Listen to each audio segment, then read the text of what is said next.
E hoje vamos abrir esta série de mensagens, obviamente, com o capítulo de número 1. Recentemente, irmãos, eu assisti a um filme com minha família chamado Milagres do Paraíso.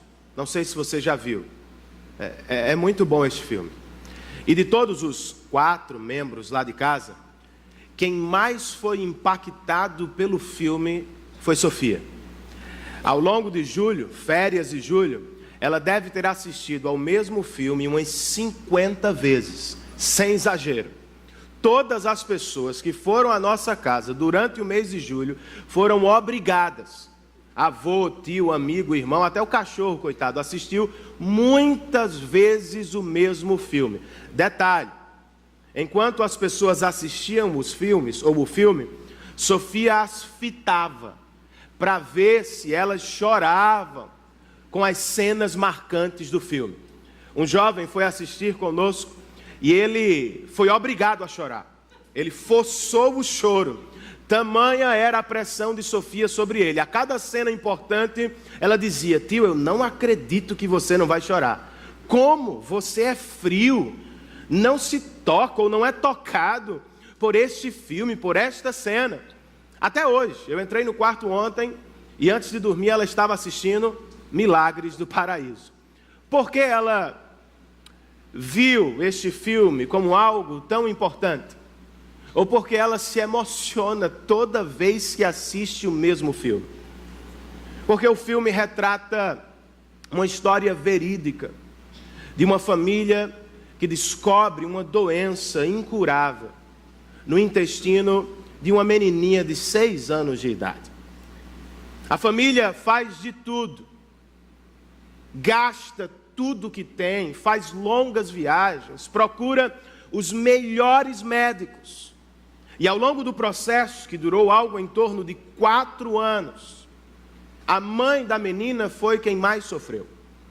E ela, uma irmã em Cristo, nossa, diz ter perdido a fé diante do sofrimento. Ela deixou de acreditar. Simplesmente deixou de acreditar no amor e no cuidado de Deus. Durante a enfermidade era como se Deus não se importasse. Era como se Ele não estivesse por perto. Você já viveu algo parecido?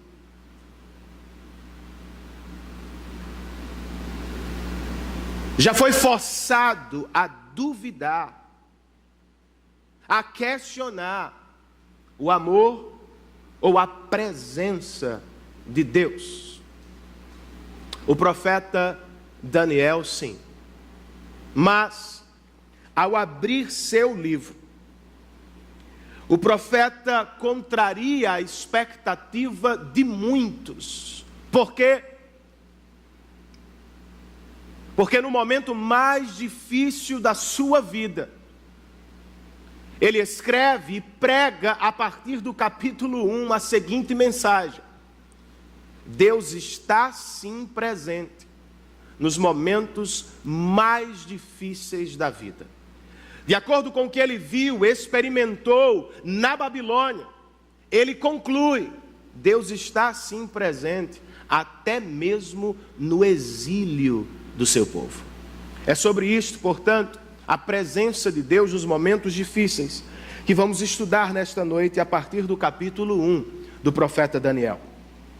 O capítulo é extenso, tem 21 versos, só não é mais longo do que o capítulo 2, que tem 49. Por isso eu peço que você leia em casa, para ganharmos tempo. Nós vamos ler aqui apenas um verso agora, e você vai ficar com a Bíblia aberta, ou quem sabe com o aplicativo aberto. E eu vou voltar ao longo da mensagem, passando pelos principais versos e destacando a mensagem central do capítulo. Por agora, o verso número 9. O texto bíblico diz assim: E Deus fez com que o homem fosse bondoso para com Daniel e tivesse simpatia por ele. E Deus fez com que o homem fosse bondoso para com Daniel e tivesse simpatia por ele. Vamos orar? Senhor, eu te dou graças por este rico privilégio que o Senhor mesmo nos concede. O culto cristão. Por graça o Senhor nos atraiu. Por graça o Senhor nos trouxe a este lugar. E agora, Senhor, por graça, Tu recebes o nosso culto. Imperfeito, simples, mas que chega à Tua morada por causa da obra salvadora de Cristo Jesus. Como parte do nosso culto, que é feito ao Senhor, nós separamos a maior parte ou a maior porção para o estudo da Tua palavra. Porque acreditamos, ó Deus, que precisamos ouvir a Tua voz. Há pessoas diante de mim que estão vivendo um exílio, uma situação de adversidade, uma situação de crise ou de sofrimento. Isto porque estamos inseridos em uma recessão econômica, ou isto porque uma doença, uma notícia alcançou a nossa casa. Tenha misericórdia de nós, e através desta palavra, e com a ação invisível do Teu Espírito, anima o nosso coração em tempos de crise. Encoraja-nos, ó Senhor, para mais uma semana de luta em Tua presença. Faz isso, ó Deus, por favor. Assiste-me, ó Espírito Santo, quando vou pregar Tua palavra. E assiste a Tua igreja, a Tua congregação, quando ela vai ouvir a Tua voz. Isso nós oramos, em nome e para a glória de Jesus Cristo. Amém.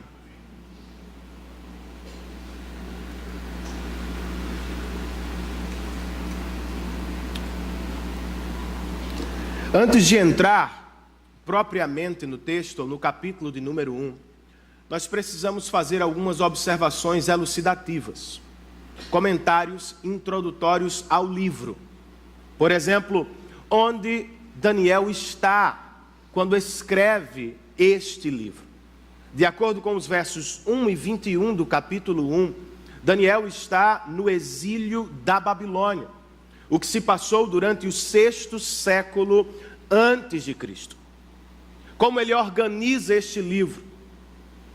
Qual é a organização que o profeta dá à sua literatura? Ele organiza o livro em 2 partes, cada uma com 6 capítulos, e cada uma com um gênero literário particular. Os 6 primeiros capítulos são narrativos, nos contam o que aconteceu durante os anos de exílio na Babilônia. Os 6 últimos são proféticos e apocalípticos. Tratam de nos explicar o futuro das coisas. Agora, para quem Daniel organizou este livro? Em primeira mão, ele organizou este livro para seus contemporâneos, que com ele estavam exilados no império da Babilônia. Creio eu que ele também fez este livro pensando na segunda geração do exílio, que receberia permissão para voltar a Jerusalém e reconstruir seus muros. Com que objetivo ele escreve o livro? Porque ele organiza este livro e entrega aos seus leitores. Em uma palavra, encorajamento. Com os capítulos narrativos, o profeta nos encoraja de dentro do exílio. Como é que alguém vive para o reino de Deus quando se encontra no reino dos homens? Como é que um cristão vive para a glória de Deus quando ele está inserido dentro do sistema do mundo? Como os 6 capítulos apocalípticos, visões e sonhos que Daniel teve e viu, o profeta nos encoraja com o futuro do reino de Deus. De acordo com o que viu, de acordo com o que presenciou, Daniel sabe que o reino de Deus vai perdurar para sempre. Os reinos dos homens se levantarão e cairão, mas de acordo com o que ele viu antecipadamente, o reino de Deus vai durar para sempre. Louvado seja o nome do Senhor por isso. Agora, como é que ele começa? Ao levantar as cortinas deste livro, o que eu e você encontramos? Para os que se perguntavam, onde está Deus em tempos de crise? Daniel responde no capítulo 1, Deus está no meio dela. Com o capítulo 2, semana que vem, ele vai nos encorajar com a mensagem: o Deus dos céus revela os mistérios da terra. Com o capítulo 1, ele nos encoraja com a mensagem: o Deus dos céus está na terra, está na Babilônia com o seu povo. Esta é a grande mensagem do capítulo 1. E a pergunta é: como percebemos a presença de Deus em tempos de sofrimento? Como discernimos a presença de Deus em tempos de exílio? Do exílio, o profeta nos oferece 3 respostas. E elas estão listadas no nosso boletim informativo, página de número 2. As 3 compreendem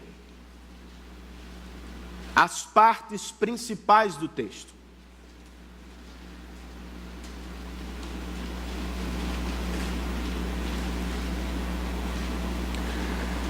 De acordo com Daniel, Deus está presente no exílio de maneira soberana, irmãos. Para nos explicar o exílio babilônico, o profeta usa 2 pontos de vista diferentes. Um é histórico, o outro é teológico. De acordo com o profeta, verso de número 1, a história registra que no 3º ano do reinado de Jeoaquim, rei de Judá, Nabucodonosor, rei da Babilônia, veio a Jerusalém e a sitiou. A história, portanto, registra o acontecimento. De fato, em um ponto da história da humanidade, Nabucodonosor sitiou, anos mais tarde, destruiu a cidade de Jerusalém. A história registra o acontecimento, mas não explica. É a teologia que desvenda o mistério por trás do exílio. De acordo com o profeta, verso de número 2, o Senhor entregou Jeoaquim, rei de Judá, nas suas mãos, nas mãos de Nabucodonosor, e também alguns dos utensílios do templo de Deus. A história registra o acontecimento, mas é a Bíblia que o explica. Deus, de maneira soberana, entregou Jerusalém nas mãos de Nabucodonosor. E a soberania de Deus aqui se manifesta de 2 formas. Ela é, primeiro, uma soberania fiel, e logo depois ela surgirá de maneira surpreendente como uma soberania humilde, simples. Eu vou explicar. Por que Deus entregou Jerusalém nas mãos de Nabucodonosor? De modo geral, irmãos, a lei de Deus prometeu o seguinte no livro bíblico de Levítico: se apesar disso tudo vocês não me ouvirem, mas continuarem a opor-se a mim, então com furor me oporei a vocês, e eu mesmo castigarei vocês.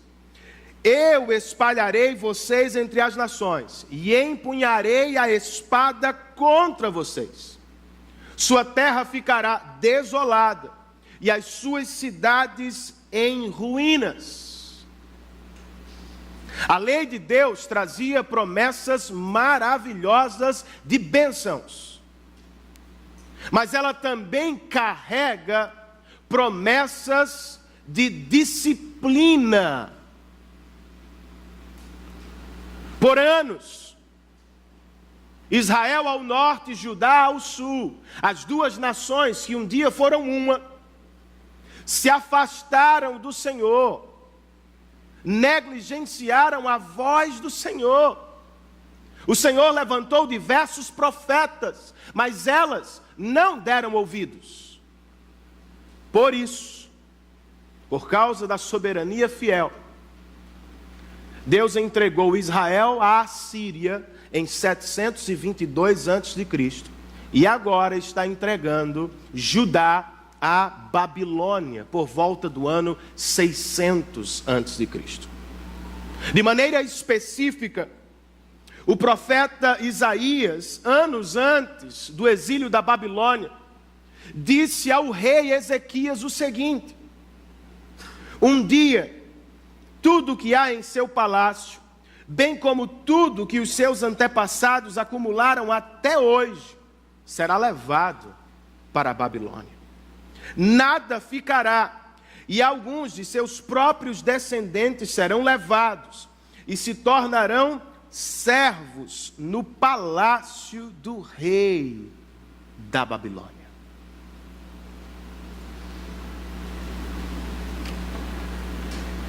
Alguns anos antes deste encontro com o profeta, Ezequias se viu cercado pela Assíria. Sem ter o que fazer, ele correu para Deus. E o que Deus fez? Deus o abençoou com uma vitória extraordinária. Mas agora ele está outra vez cercado pela Assíria.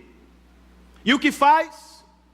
Ele faz uma aliança política com a Babilônia, revelando assim desconfiança de Deus.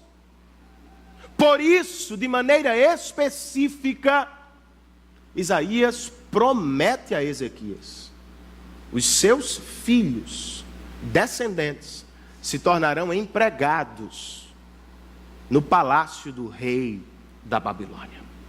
Portanto, é a soberania fiel de Deus que entrega Judá nas mãos de Nabucodonosor. Ainda bem que a soberania de Deus não é apenas fiel, ela também é extremamente humilde e misericordiosa. Por que eu a chamei assim, irmãos? Porque o verso de número 2 nos diz que o Senhor entregou Jeoaquim, rei de Judá, nas suas mãos, e também alguns dos utensílios do templo de Deus. Ele, Nabucodonosor, levou os utensílios para o templo do seu Deus, na terra de Sinear, na Babilônia, e os colocou na casa do tesouro do seu Deus. Parece-nos uma informação simples, desnecessária, mas ela carrega uma informação valiosa. Nos jornais da época, a notícia não era Judá perdeu. A notícia era o Deus de Judá, o Deus de Israel perdeu. Foi subjugado, derrotado pelos deuses da Babilônia.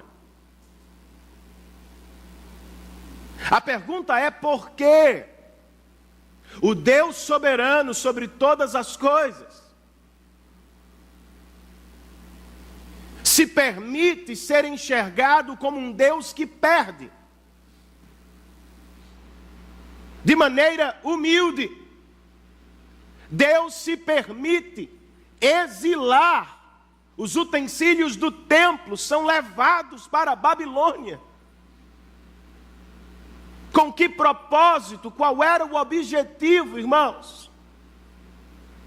Deus se permitiu ser visto como um Deus que perde, por assim dizer, para ganhar o seu povo outra vez na Babilônia. Ele se permitiu exilar para não abandonar o povo exilado. É como se estivesse dizendo: eu sei que vocês vão à Babilônia, vocês merecem a Babilônia, vocês estarão sob a disciplina, mas não se esqueçam, vocês não estarão sozinhos. Eu, o Rei da Glória, irei com vocês, estarei com vocês por todo o tempo do exílio babilônico. Deus, portanto, se revela soberano quando movimenta os reis da terra de maneira fiel, cumprindo sua palavra, mas ele é extremamente humilde para ir com o povo que foi exilado.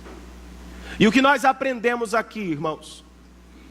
Quais são as lições preciosas que saltam desta presença soberana de Deus que surge nos momentos mais difíceis da vida?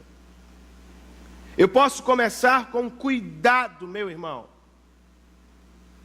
Cuidado com a desobediência a Deus. Ela pode levar você ao pior exílio da sua vida. Os israelitas desobedeceram, deram as costas para Deus, buscaram poderes humanos, preferiram o poder do rei da Babilônia ao poder do rei da glória, fecharam os ouvidos, se afastaram de Deus. E onde eles estão agora? É o que por vezes nós fazemos também, irmãos. Nos afastamos do Senhor, fechamos os ouvidos para a sua palavra, resolvemos viver a nossa vida, vamos em busca da nossa alegria, vamos em busca dos nossos projetos, trocamos as coisas, invertemos a ordem, e quando acordamos, por vezes já estamos no exílio.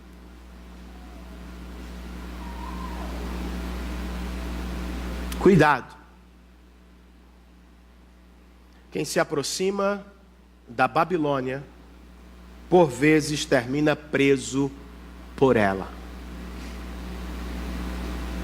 É o homem louco por dinheiro, que agora, em tempos de crise, está pensando em tirar a vida, porque fez o dinheiro seu Deus.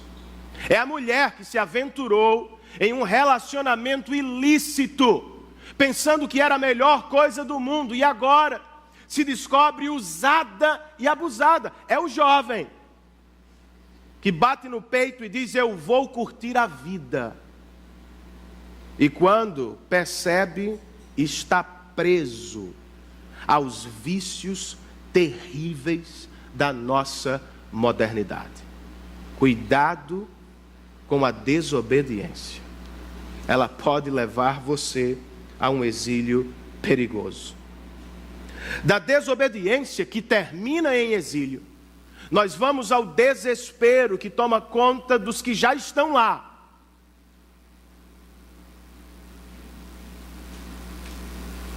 E se este é você, tenha calma. Você está sim no exílio, mas lembre-se, Deus continua no controle de todas as coisas. Os exilados perguntavam no Salmo de número 137, como podemos cantar as canções do Senhor quando estamos em uma terra estrangeira? E o profeta Daniel responde com o capítulo 1. Nós podemos cantar em Israel, podemos cantar em Judá e podemos cantar na Babilônia, porque Ele é soberano não só sobre o seu povo, Ele é soberano sobre todos os povos e lugares desta terra. As ovelhas de Paulo, de Filipos, fizeram uma pergunta semelhante: como podemos ficar alegres, Paulo, quando você está por trás da grade ou das grades? E o apóstolo responde em Filipenses 1, Eu quero que vocês saibam, irmãos, que aquilo que me aconteceu, açoites, sofrimentos e prisões, tem, ao contrário do que vocês imaginam, servido para o progresso do Evangelho. Porque as coisas ficaram difíceis de repente, porque o Brasil entrou em recessão, porque a doença visitou sua casa, porque o desemprego bateu à sua porta, porque você está agora sofrendo com uma enfermidade no seu corpo ou no meio da sua família. Eu não tenho todas as respostas, você também não tem. Mas nós sabemos de uma verdade eterna. Deus está no controle em todo o tempo. Ele está no controle nos tempos de paz, mas Ele continua no controle nos tempos de guerra. Ele está no controle quando temos saúde, mas Ele continua no controle quando não temos saúde. Por isso podemos cantar em todo o tempo. Por isso podemos ter paz e tranquilidade em meio às crises desta vida. Porque os reinos dos homens, ou os reis dos reinos, podem entrar em crise, é o que acontece na história. Mas o Rei dos Reis, o meu e o seu Salvador, jamais entrará em crise. Ele está no mesmo lugar. Estava ontem lá, está hoje, estará amanhã, seja qual for a sua situação na terra, Ele permanece no trono do universo. Não sairá de lá, a não ser que decida nos salvar de exílios nesta terra. Não foi o que aconteceu, irmãos. Deus ainda estava governando a história de maneira soberana, quando entregou Judá nas mãos de Nabucodonosor, mas ele se permitiu ser exilado com o povo. Escrevendo uma canção aos irmãos de Filipos, o apóstolo nos diz que foi exatamente isto que Cristo fez por nós. Embora sendo Deus, Cristo não considerou que o ser igual a Deus era algo a que devia apegar-se, mas Ele esvaziou-se a si mesmo, vindo a ser servo, tornando-se semelhante aos homens, e sendo encontrado em forma humana, Jesus humilhou-se a si mesmo e foi obediente até a morte e morte de cruz. Deus foi ao exílio da Babilônia para salvar Judá. Cristo foi ao exílio do Calvário para salvar você. Que esta verdade evangélica alcance o seu coração nesta tarde.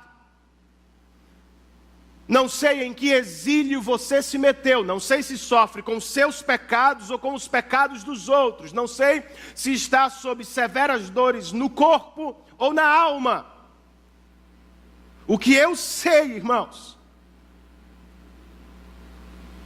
é que Deus se permitiu perder para estar com seu povo. Cristo se permitiu ser exilado para livrar você do maior exílio da história. E se Ele fez o mais difícil, salvá-lo da ira vindoura, Ele fará o mais fácil. Estará com você em cada exílio desta vida. Amém, queridos? Vocês estão com sono, é? Se não dormiram depois do almoço, durmam de manhã. Acordem mais tarde. Também não é assim não, né? Eu quero dormir de manhã, quero dormir à tarde. Não dá não, né, Paulo? Dá não. Como percebemos a presença de Deus, queridos? Nos exílios da vida, Daniel nos diz, Deus está presente no exílio de maneira soberana. Sua segunda resposta é, Deus está presente no exílio de maneira silenciosa.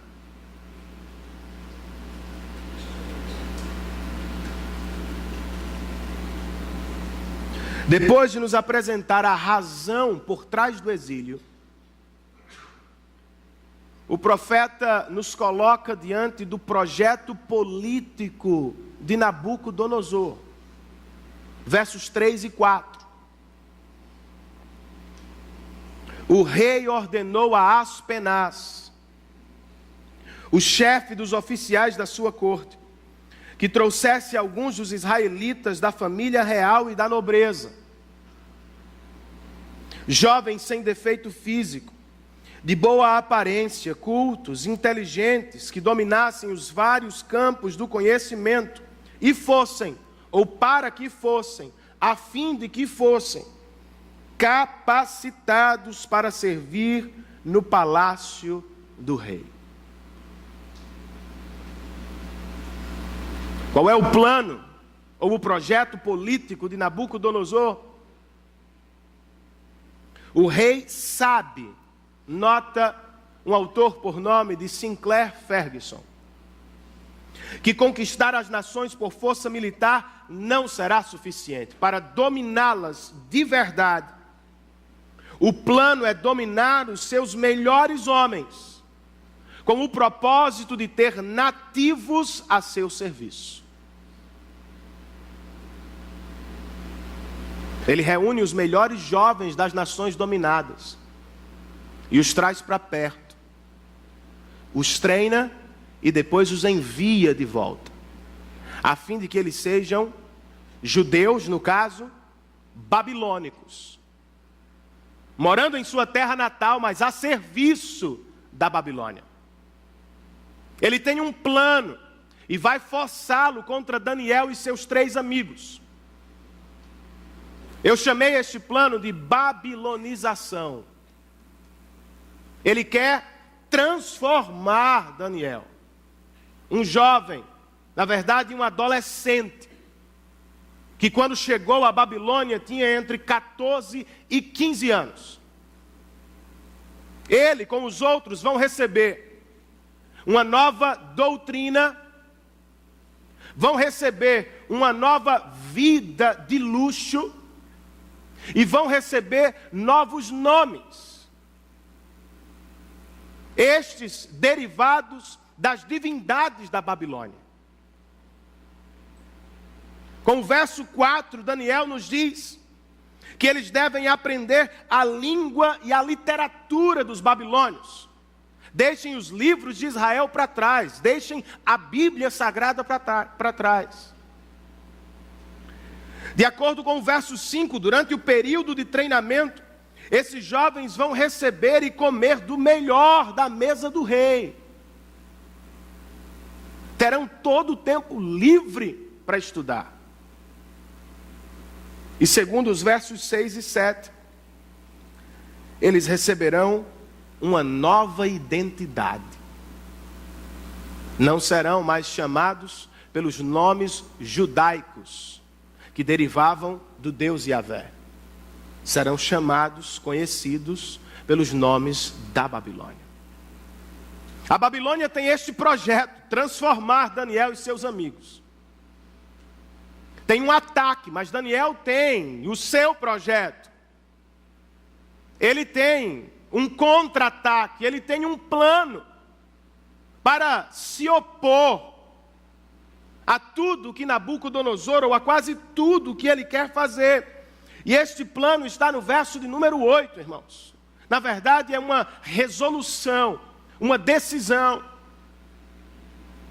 Eles estão doutrinando este jovem, eles estão bajulando este jovem, eles estão transformando esse jovem. Mas quando chegamos ao verso 8, o texto nos diz que Daniel, contudo, apesar de tudo que recebeu, decidiu não se tornar impuro com a comida e com o vinho do rei.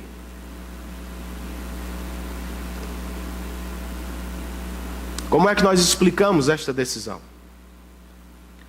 Algumas pessoas vão dizer que se trata de comida impura e, portanto, proibida aos judeus. Mas o vinho nunca foi impuro ou proibido entre os israelitas. Outras pessoas vão dizer que se trata de comida oferecida aos deuses da Babilônia. Mas os vegetais não foram oferecidos aos deuses da Babilônia? Provavelmente sim. Percebam, portanto, que não se trata de um texto explícito. E por isso nós temos possibilidades. Um comentarista, por nome de Ian Duguid, por exemplo, escreve que Daniel e seus amigos não quiseram depender de Nabucodonosor.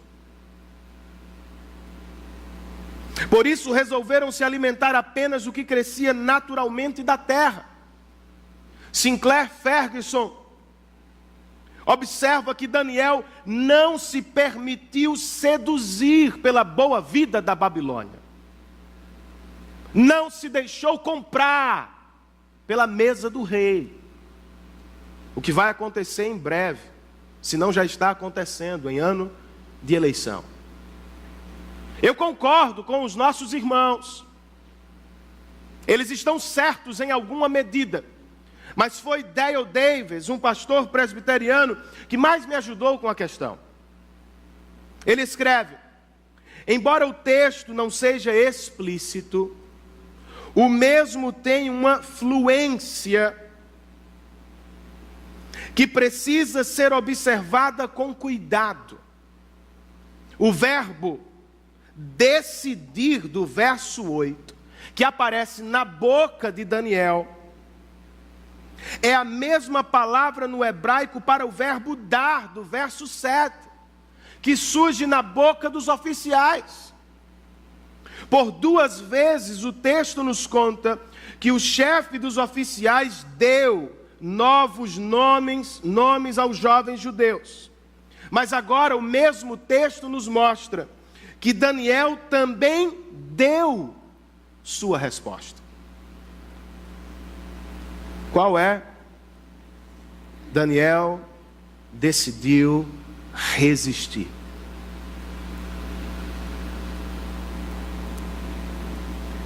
Não se permitiu uma total babilonização.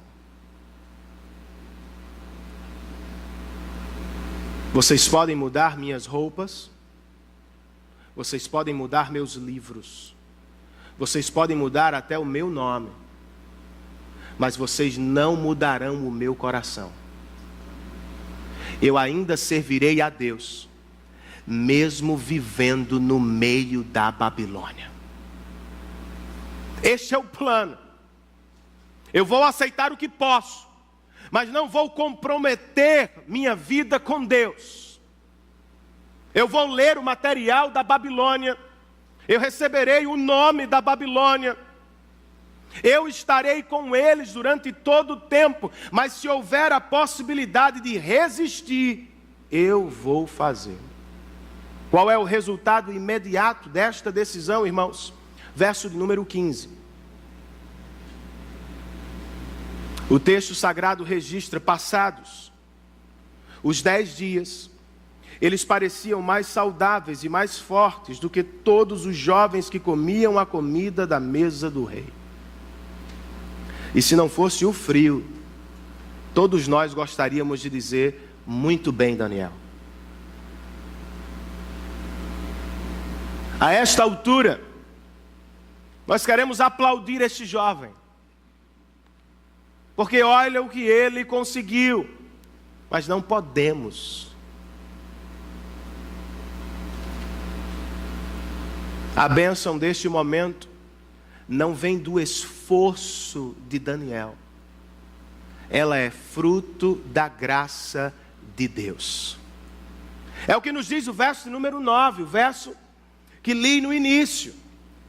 E Deus fez com que o homem fosse bondoso para com Daniel e tivesse simpatia por ele. Ninguém era obrigado, irmãos, a atender a um adolescente exilado no palácio, mas Deus fez. Ninguém podia garantir que a comida de Daniel, ao final do teste, seria melhor do que a outra comida. Mas Deus fez. Ninguém podia prometer, jovem cristão, você estará seguro na Babilônia em todo o tempo. Mas diz o texto, Deus fez. De maneira silenciosa. Deus cuidou de Daniel no palácio do rei. De maneira silenciosa. Deus abençoou Daniel na academia da Babilônia. De maneira silenciosa. Deus se revela presente. No momento mais difícil da vida desse jovem. E o que aprendemos dos versos centrais, irmãos, ou quais são as lições que precisamos perceber aqui, eu penso que esse texto nos ensina ou nos lembra uma verdade importante. A estratégia de Satanás não mudou. Ele continua trabalhando da mesma forma. Nem sempre ele luta contra a igreja com armas e terroristas. Seu jeito habitual de lidar contra a igreja, ou de lutar contra a igreja, é a sedução dos nossos corações. Ele detona igrejas no Oriente Médio. Ele usa homens maus para perseguir os nossos irmãos, vez por outra. Mas ele está perseguindo a igreja através do mundo, seduzindo os nossos corações, com as bênçãos que recebemos de Deus. Trabalho, família, dinheiro, prazer, lazer.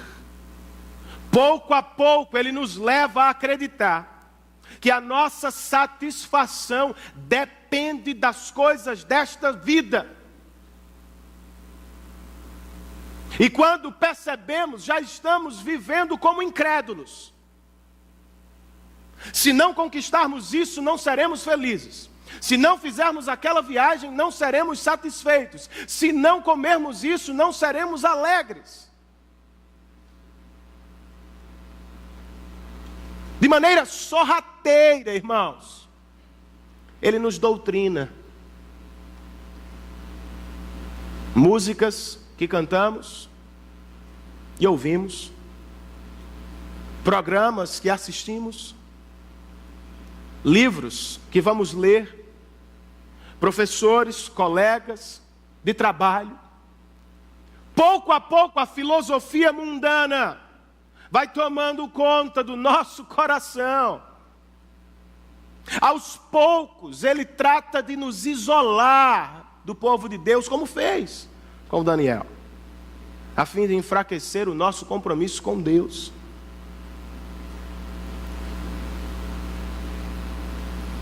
Não estamos vendo.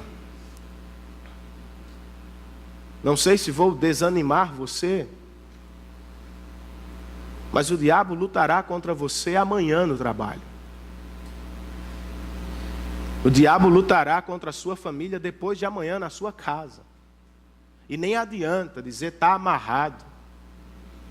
Ele está amarrado por Deus, diz Apocalipse 20. Mas esse laço de Apocalipse, ou a corrente, dá a ele alguma movimentação. E ele passa. Ele invade a nossa casa. E nós estamos sorrindo, assistindo e dando gargalhadas com o que o Senhor abomina. Ou não é assim, irmãos? Cuide do seu filho e trate de ser o primeiro professor dele. Porque se você acha que a escola educa, você terá surpresas no futuro. A escola deve informar, pais devem educar. Se não fizermos isso, irmãos, outra pessoa vai fazê-lo. Esta é a verdade nua e crua. com limite. O diabo está sim lutando contra a minha e a sua família. Agora, como nos protegemos? Como você resiste à babilonização do inimigo? A partir do texto, 3 conselhos rápidos. E eu estou correndo contra o relógio. Ainda bem que temos 1 hora entre os 2 cultos, né? Tem alguma tolerância.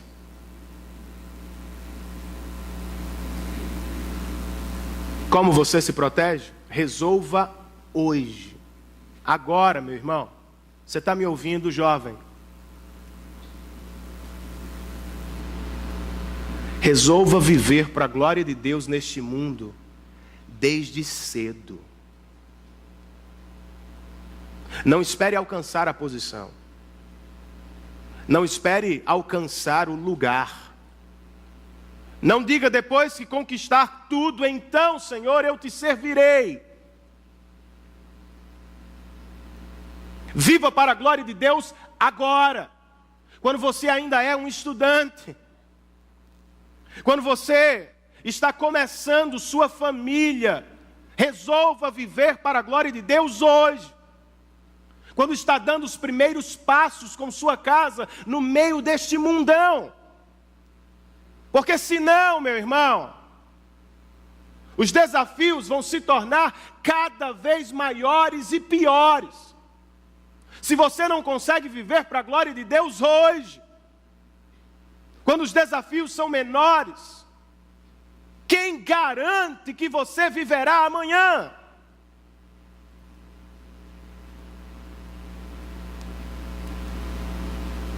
Jonathan Edwards foi o maior pastor e pregador do século XVIII nos Estados Unidos, colonial. Muito antes de ser um grande escritor, pregador e pastor, aos 19 anos ele escreveu uma lista de resoluções no diário pessoal dele. E ele lia as resoluções semanalmente. Eu vou apresentar algumas e saltar partes do trecho. A resolução número 1, por exemplo, registra o seguinte: resolvi que farei tudo que considerar ser mais importante para a glória de Deus. Resolvi fazer tudo o que eu pensar ser o meu dever. Resolvi fazer isso, sejam quais forem as dificuldades que eu encontre, ainda que sejam muitas e grandes. A 4 traz o seguinte: 19 anos. Resolvi nunca fazer qualquer coisa, quer por meio da alma, quer por meio do corpo, nada mais, nada menos que não glorifique a Deus.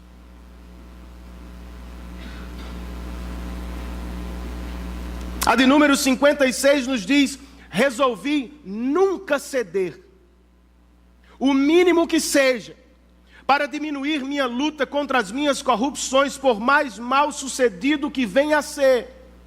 E olha o que ele nos diz na de número 19. Resolvi jamais fazer qualquer coisa da qual eu deva ter medo, no caso de não restar mais do que 1 hora para ouvir a última trombeta. 19 anos.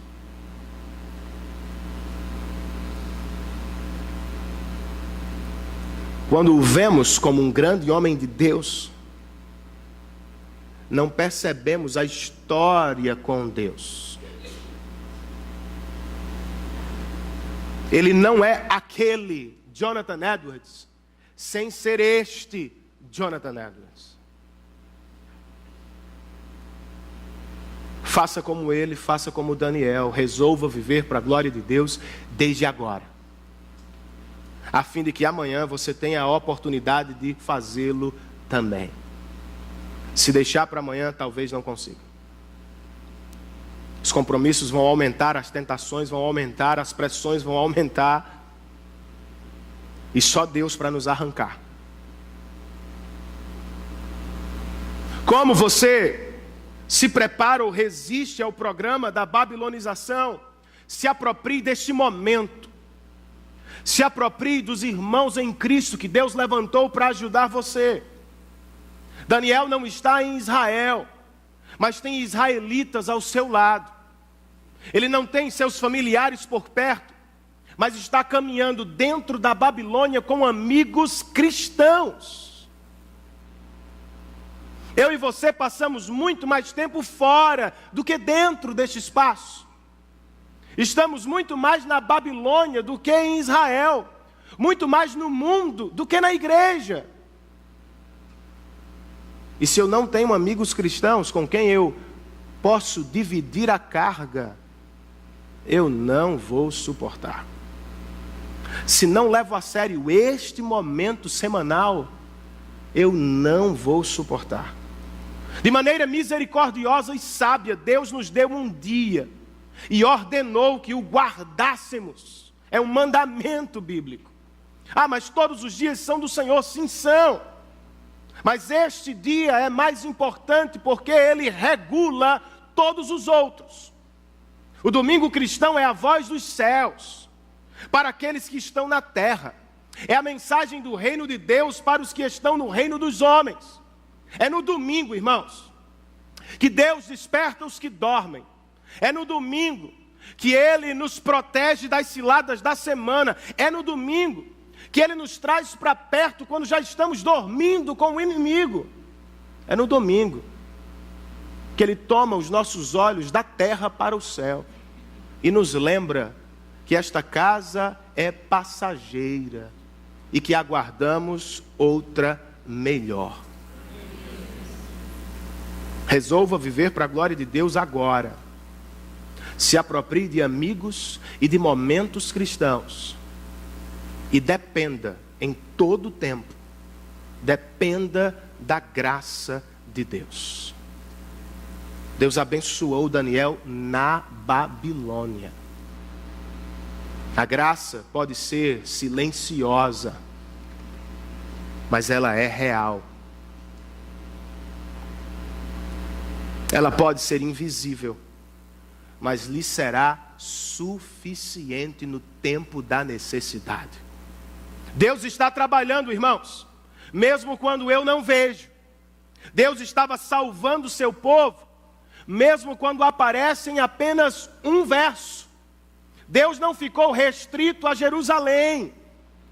Seus limites não são os muros desta igreja. Daniel foi à Babilônia, Deus foi com ele. Ele está aqui com você, amanhã ele irá com você. Ele está sim trabalhando durante a pregação, mas de maneira silenciosa, ele vai trabalhar durante a sua operação. Ele está aqui falando aos nossos corações, mas ele estará presente na sua repartição amanhã. De maneira silenciosa, ele está na sua casa, ele está no seu carro, ele está na faculdade, ele está no seu trabalho.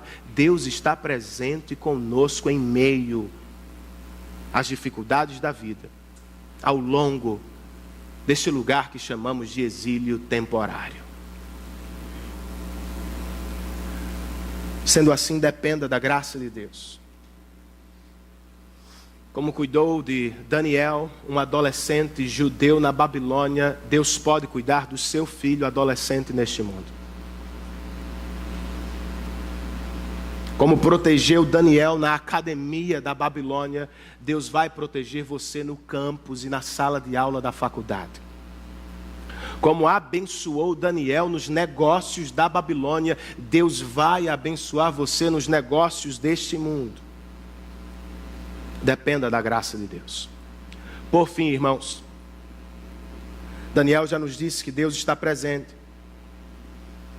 no exílio de maneira soberana. Já nos disse que Deus está presente de maneira silenciosa. E para terminar, ele nos diz que Deus está presente no exílio de maneira subversiva. O adjetivo vem do verbo subverter, que pode significar verter por baixo, destruir por dentro, fazer ruir a estrutura interior. É o que temos nos últimos versos do nosso capítulo. O reino dos homens vai cair através dos dons que Deus dá aos homens, através do reconhecimento diante dos homens e através do tempo. O tempo de Deus. O verso de número 17 nos diz: a esses 4 jovens, Deus deu sabedoria e inteligência para conhecerem todos os aspectos da cultura e da ciência. E Daniel, além disso, sabia interpretar todo tipo de visões e sonhos. Não podemos interpretar esta passagem dizendo que os jovens nada fizeram para aprender a ciência e a cultura da Babilônia. Eles não ficaram orando de joelhos e não ficaram somente estudando a Bíblia. Eles deram duro, 3 anos, em regime de internato. Estudaram tudo o que podiam estudar. Mas quando passaram na prova, quando foram aprovados no concurso público ou no vestibular para a faculdade, nenhum deles bateu no peito e disse: eu sou o cara. Ao contrário, quando cruzaram a fita, os 3 disseram: muito obrigado. Foi Deus que nos deu conhecimento, inteligência e oportunidade. Versos 18, 19 e 20. Vem o tempo da prova e do reconhecimento. Ao final do tempo estabelecido pelo rei, para que os jovens fossem trazidos à sua presença, o chefe dos oficiais os apresentou a Nabucodonosor. O rei conversou com eles e não encontrou ninguém comparável a Daniel, Ananias, Misael e Azarias, de modo que passaram a servir o rei.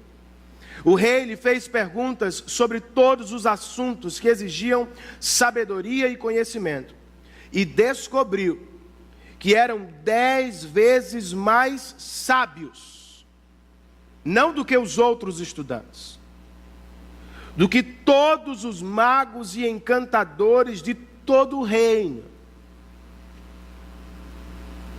Eles eram melhores do que os que já estavam trabalhando. O que é isto? Subversão divina. Os jovens que começaram o capítulo como perdedores, exilados, pobres, coitados, judeus, terminam o mesmo capítulo como vencedores. São os melhores, não apenas da academia, são os melhores do reino inteiro da Babilônia. De modo que agora, diz o texto, estão prontos para servir o rei. Notem isso comigo.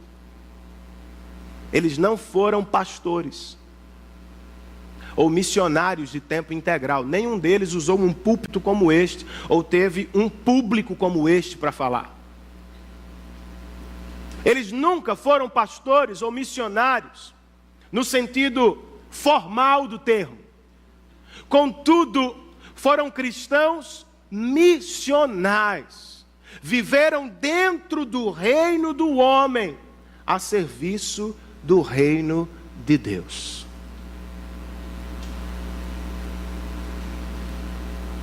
A subversão divina, então, não começa com tanques de guerra. Começa com 4 jovens que resolveram viver para a glória de Deus. Mas ela não se dá imediatamente. Ela vem com o tempo. E é o que nos conta o último verso do texto. Daniel permaneceu ali até o 1º ano do rei Ciro. Mas não estávamos falando sobre Nabucodonosor, irmãos? Não vamos falar sobre Nabucodonosor por mais alguns capítulos? Sim. Por que Daniel menciona Ciro, que só vai dominar a Babilônia em 540, 60, 70 anos depois de Nabucodonosor?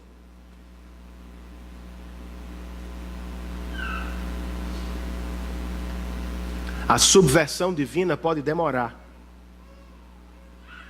mas ela não falhará. Levou 70 anos, mas quando ela chegou, o poderoso reino da Babilônia caiu. E o frágil homem de Deus chamado Daniel permaneceu. Eu penso que isto é mais do que um registro factual das coisas. Ele não está apenas dizendo isto aconteceu.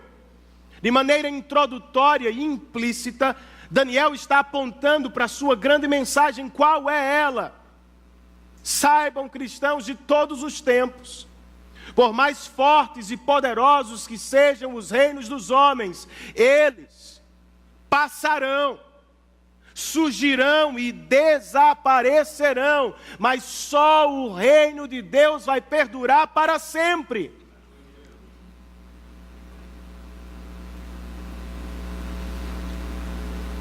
E o que é que esta mensagem espera de nós, irmãos? A presença subversiva de Deus no meio do exílio espera de você 3 posturas. A primeira delas, seja você uma bênção na Babilônia onde Deus o colocou. Daniel conhece muito bem as profecias de Jeremias, vai citá-las posteriormente. Certamente ele conhecia uma, que está no capítulo de número 29, quando o profeta disse, antes do exílio, aos que iriam ao exílio: assim diz o Senhor dos exércitos, o Deus de Israel, a todos os exilados, que deportei de Jerusalém para a Babilônia: construam casas e habitem nelas. Plantem jardins e comam dos seus frutos. Casem-se e tenham filhos e filhas. Escolham mulheres para casar-se com seus filhos e deem as suas filhas em casamento, para que também tenham filhos e filhas. Multipliquem-se e não diminuam. Busquem a prosperidade da cidade para a qual eu os deportei, e orem ao Senhor em favor dela, porque a prosperidade de vocês depende da prosperidade dela. Os exilados não podem passar pela Babilônia. Eles devem morar na Babilônia. Não podem viver na Babilônia como se estivessem eternamente visitando. Eles precisam construir casas na Babilônia. Não podem desprezar a Babilônia, devem cuidar dela, plantar jardins e trazer beleza à cidade. O Dr. Timothy Keller, falando sobre esta relação, escreve o seguinte: a jardinagem é a primeira profissão do ser humano e, portanto, o paradigma do desenvolvimento cultural. O jardineiro não deixa a terra exatamente como é e nem a destrói. O que é que ele faz? Ele a reorganiza para que esta produza frutos e flores. Cada profissão que recebemos é, de certa maneira, uma resposta ao ato original de cultivar o jardim do Éden e uma extensão dele. Eu não sou a única pessoa que pode abençoar João Pessoa. O missionário não é a única pessoa da igreja que tem algo para oferecer a João Pessoa. Todos nós, com os dons e talentos que recebemos do Senhor, devemos viver como bênçãos de Deus no reino dos homens. Segunda postura que o texto espera de nós: se aproprie, em tempos de exílio, se aproprie de uma boa escatologia. A doutrina do fim das coisas não nos foi dada para matar a curiosidade, irmãos. nem para meter medo no nosso coração. Percebam o que acontece aqui. Daniel está apenas começando, capítulo 1, mas ele já nos dá o fim do exílio.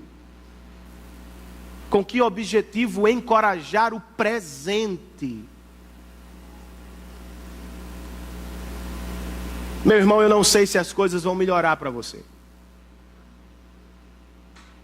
Não sei quando é que o Brasil tomará outra vez o curso do crescimento. Eu não sei.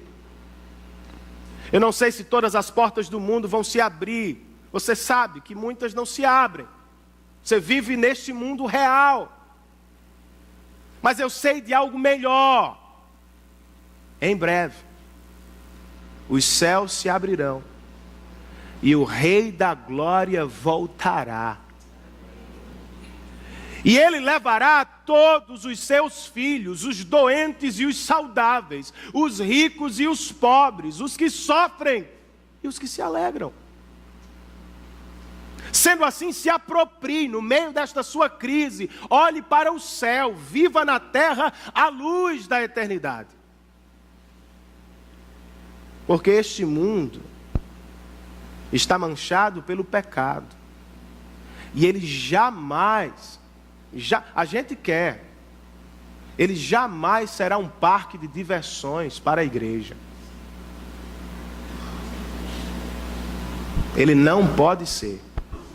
Mas há algo melhor que nos aguarda na glória do Pai. Por fim, e por tabela, não se desespere se você não é como Daniel. Lembre de Jesus Cristo e do seu Evangelho. Qual é a ideia, irmãos?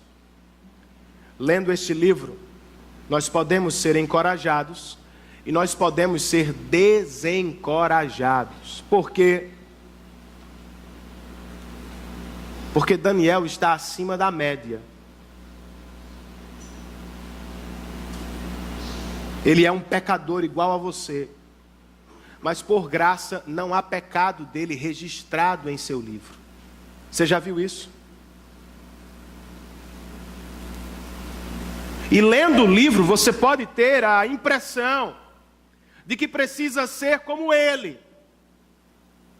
E o desespero vai tomar conta do seu coração, porque toma do meu. Se a mensagem do livro é: seja como Daniel, e você será abençoado, estamos fritos. Porque nós somos muito mais parecidos com os milhares de exilados que se entregaram à Babilônia e aos seus valores, irmãos. Ou tem algum anjo aqui? E se a mensagem é esta, estamos perdidos. Ainda bem que esta não é a mensagem de Daniel. Ainda bem que esta não é a mensagem, a maneira correta de ler este livro. Daniel não está dizendo: olhem para mim e vocês serão abençoados. Daniel está dizendo: olhem para Deus, e Ele poderá abençoá-los até mesmo nos exílios da vida. Ele contribui, como todos os outros livros do AT, com a revelação progressiva do Evangelho, que não é a boa notícia de um Deus fiel a pessoas fiéis e puras. O Evangelho é a boa notícia de um Deus que é fiel aos infiéis e puro para salvar os impuros.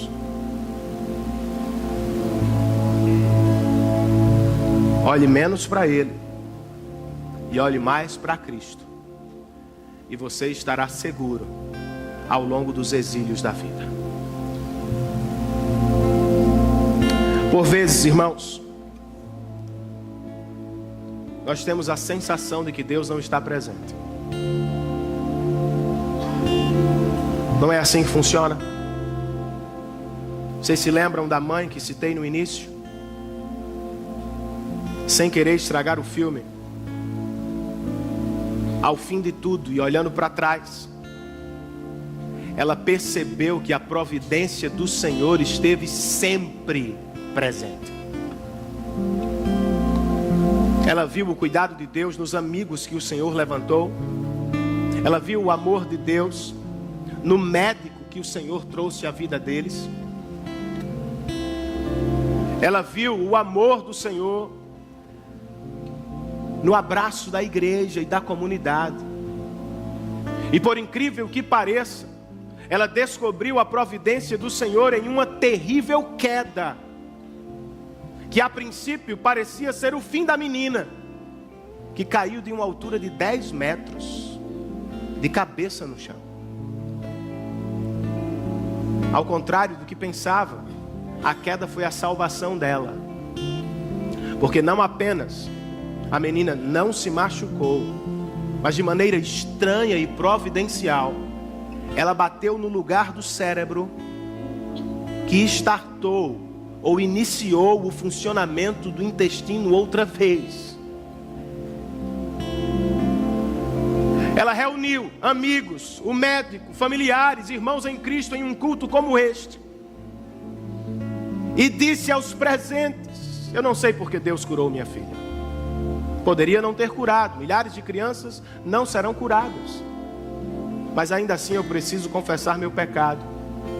Eu duvidei de Deus. Ele esteve sempre presente, mesmo quando eu não percebia. Não é o que Daniel está gritando do meio do exílio? Ele está aqui. Não foi o que Jesus nos disse, irmãos, quando foi à cruz? O Emanuel, Deus conosco, se exilou, se entregou, foi pendurado ao madeiro e morreu em meio a agonias.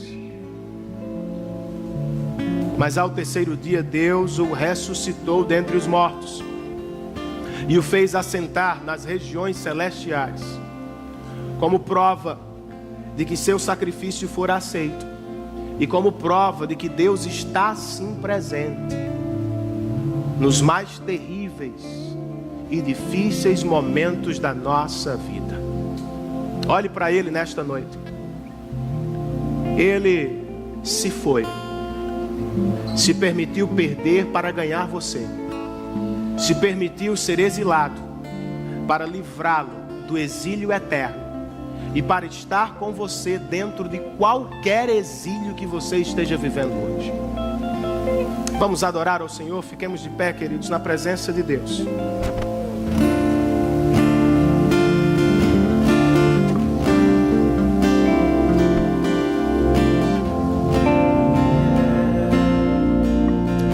Senhor, nós queremos te dar glórias, louvor e adoração para sempre, por teu santo e precioso Evangelho. Por livre e espontânea vontade, o Senhor se permitiu exilar, momentaneamente separado do Pai. Bebestes o cálice da ira do Pai no nosso lugar, a fim de nos livrar, ó Deus, do exílio eterno, que nos separaria da comunhão com Deus, e que nos condenaria ao sofrimento e ao banimento para sempre. Por graça o Senhor tomou o nosso lugar, bebeu do nosso juízo e nos entregou a tua salvação. Nós te adoramos, Jesus.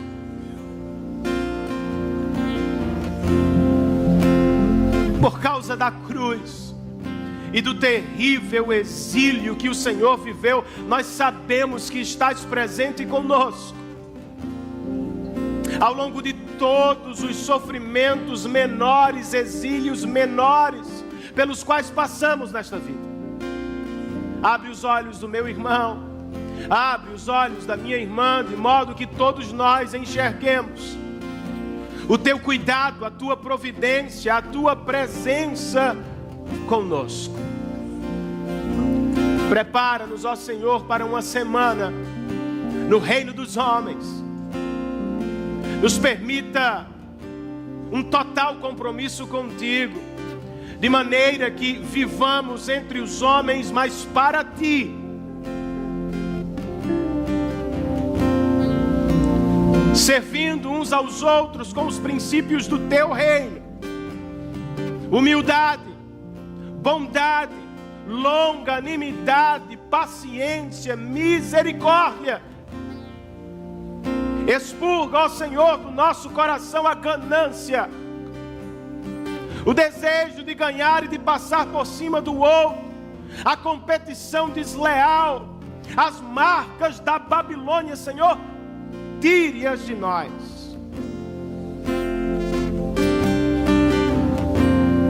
Ser cristão hoje, Senhor, é bom e é fácil dentro deste culto. Precisamos da tua assistência para viver o cristianismo lá fora. Nos dá, Senhor, a graça de dizer como Daniel: nós não vamos nos tornar impuros.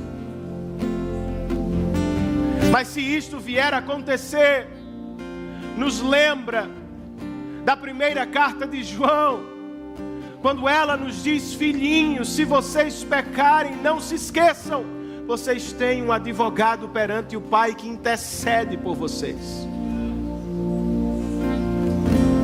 Derrama da tua graça sobre nós, Senhor.